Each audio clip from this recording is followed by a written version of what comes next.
très curieux parce que la Torah, dans notre paracha, nous dit que le Beit HaMikdash sera retrouvé par les Shichnot Idreshu ou Batashama.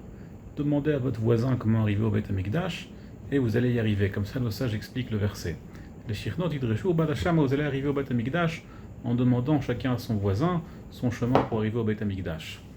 Tandis que dans Ir Miklat, dans les villes d'exil pour ceux qui ont tué par inadvertance, là-bas, nos sages nous expliquent comment est-ce qu'il faut, en se basant sur des psukim, sur des versets, comment est-ce qu'il faut baliser l'endroit pour qu'on puisse retrouver la ville, le Ir Miklat, la ville de refuge pour celui qui a tué par inadvertance. Il faut qu'il puisse trouver très facilement. Et c'est vraiment très curieux parce que qu'est-ce qui est plus important, le Beit HaMikdash ou une ville refuge? Alors bien sûr, c'est important de baliser pour que l'assassin par inadvertance la retrouve, mais pourquoi est-ce que le Beit HaMikdash n'a pas au moins la place d'une ville refuge quand même? C'est quand même important, c'est pas rien. Alors, on peut comprendre cela par une histoire qui est arrivée avec le Rav de Ponevitch. Le Rav de Ponevitch, il était Rav de Ponevitch avant la guerre de la ville de Ponevitch.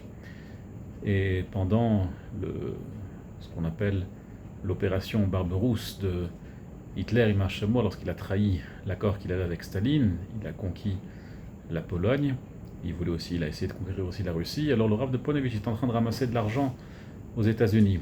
Et par miracle, il a été sauvé. Toute sa ville a été décimée, tout le monde a été tué, toute sa yeshiva, toute sa famille. Il a eu juste un fils qui était avec lui, tout le reste, malheureusement, ont péri pendant la guerre. Donc il a été sauvé, il est arrivé en Eretz Israël avant la fin de la guerre. Il a monté la yeshiva de Ponevitch un an avant la fin de la guerre. Et au début, la yeshiva avait que 7 bachurim, 7 jeunes gens. Et après, plus tard, aujourd'hui, c'est une yeshiva de 1000 jeunes gens, très très grande yeshiva, la plus grande, la mère des yeshivot. Et après la guerre, il a essayé de reconstruire, que la yeshiva s'agrandisse, et il est parti partout dans le monde pour ramasser des sous, et il n'arrivait pas. Il entendait à côté, on a construit une université, et là-bas, à l'université, chaque bâtiment, c'était un donateur, un autre bâtiment, encore et encore. Ça s'agrandissait, il voyait comment l'université, elle arrive à ramasser de l'argent tellement facilement, et lui, pour construire la yeshiva, à l'époque, il n'y avait pas d'yeshivot, il n'y avait plus rien, le monde de la Torah était complètement vide. Ça, il n'arrivait pas, il peinait, il n'arrivait pas à trouver de l'argent. Et elle, chez le Chazonish, il a dit, je comprends pas, Rav. Qu'est-ce que Kadosh Baruch Hu préfère dans le monde? Il préfère les universités ou des yeshivot? Je dis pas, les universités c'est important, bien sûr, mais les yeshivot c'est encore plus important. Alors pourquoi est-ce que Kadosh Baruch Hu donne une tellement grande facilité aux universités et pas aux yeshivot? Il lui a expliqué, le Chazonish, il lui a dit, Kadosh Baruch Hu il préfère quoi dans le monde? Les villes refuges ou le Beit HaMikdash? Il dit le Rav de Ponevitch, évidemment, le Beit HaMikdash, le temple, Kadosh Baruch Hu préfère plus que les villes refuges. Il a dit, pourquoi est-ce qu'il balise les villes refuges plutôt que le Beit HaMikdash? Et le Chazon, je vais t'expliquer. Qui est-ce qui va dans une ville refuge? Un assassin. On ne veut pas qu'un assassin il commence à traîner partout dans les immeubles pour demander son chemin. Comment est-ce que j'arrive à la ville refuge? Va vite à la ville refuge, que tu sois oublié le temps que tu fasses ta repentance et après tu seras réintégré dans la société. Mais entre-temps, ne sois pas dans la société, on ne veut pas te voir. Celui qui va au Beit HaMikdash, imaginez, on va au Beit HaMikdash, on demande aux autres comment est-ce qu'on y arrive, viens je te montre le chemin, j'y vais ensemble, moi aussi j'ai un sacrifice à amener, allons-y ensemble, ça fait du bruit, on veut voir ces gens-là, on veut voir les gens qui vont au Beit HaMikdash, ça se rencontre, les gens sont ensemble pour la mitzvah.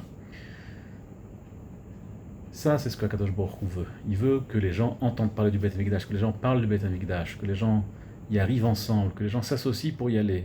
Et donc les Shichnot Idreshu ou Batashama, demande ton chemin à ton voisin, qu'il y ait toute une occupation autour de cela, autour de la montée au Beit HaMikdash. Tandis que les villes refuges, on oublie. Et le Chazon Ish, c'est la même chose. Les universités, on s'en occupe vite et bien, et laisse ça tranquille, que ça se développe dans son coin. Les yeshivot, on veut que tout le monde en entende parler. On va partout dans le monde, dans les plus petites synagogues, dans les plus petites communautés, que tout le monde entende parler des yeshivot, que tout le monde entende parler du monde de la Torah. Et c'est pour ça que Kadosh Baruch Hu te donne ces difficultés pour que tu trônes partout. Et on voit vraiment comment dans toutes les communautés, les rachis yeshivot se promènent, des communautés qui n'auraient jamais vu des rachis yeshivot d'une telle envergure, si ce n'était pour ce besoin, hélas, de ramasser de l'argent. Mais c'est ce que Kadosh Baruch Hu veut, qu'on connaisse le Beit HaMikdash, qu'on connaisse les yeshivot, qu'on connaisse les rachis yeshivot. Cette semaine, malheureusement, un événement tragique. Rav Shmuel Bloch, Zichrono Livracha Levi, qui est niftar jeudi dernier, il y a tout juste une semaine, il a été enterré à Jérusalem ce mardi. Et il faisait partie de notre communauté de la Rachishul à Paris. Malheureusement, il est niftar, il est décédé dans un accident grave en Corse la semaine dernière. Et j'ai pas pu m'empêcher de penser que on voit le verset dit Yarad Dodi Leganol Ilkot Bashoshanim.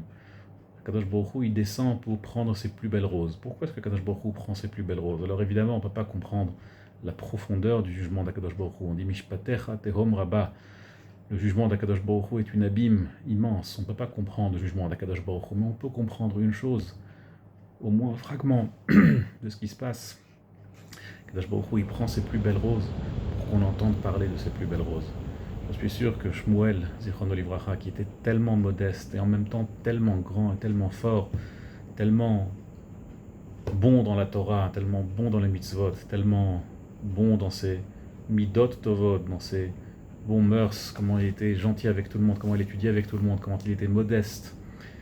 Et s'il était encore de ce monde, personne n'en aurait entendu parler, parce qu'il était tellement modeste et tellement discret qu'on n'aurait jamais su sa grandeur. Akadosh Baruch Hu, il prend ses plus belles roses. Et une des raisons, évidemment, on ne connaît pas toutes les raisons, mais une des raisons, c'est pour qu'on entende parler de lui, pour qu'on entende parler qu'il y a des tzadikim dans ce monde, qu'il y a des grands dans ce monde. Et c'est souvent, c'est le plus souvent, ceux de qui on n'entend pas parler qui sont les plus grands. Alors, Shmuel, Zichrono Livracha, était un grand, malheureusement il a été pris très tôt. Et nous, notre devoir, c'est de nous améliorer, et de nous associer pour des mitzvot, et de nous associer pour devenir meilleurs. C'est la leçon qu'on doit faire, on est obligé de s'améliorer, on ne peut pas rester comme ça. On est obligé de combler ce manque de Shmuel Zichrono Livracha. Et Yiratson que Bedrat Hashem HaKadosh Baruch Hu nous envoie que des bonnes nouvelles et qu'on puisse retrouver Shmuel et tous les tzadikim très prochainement dans Triyat HaMetim. Kol Tuv et Shabbat Shalom.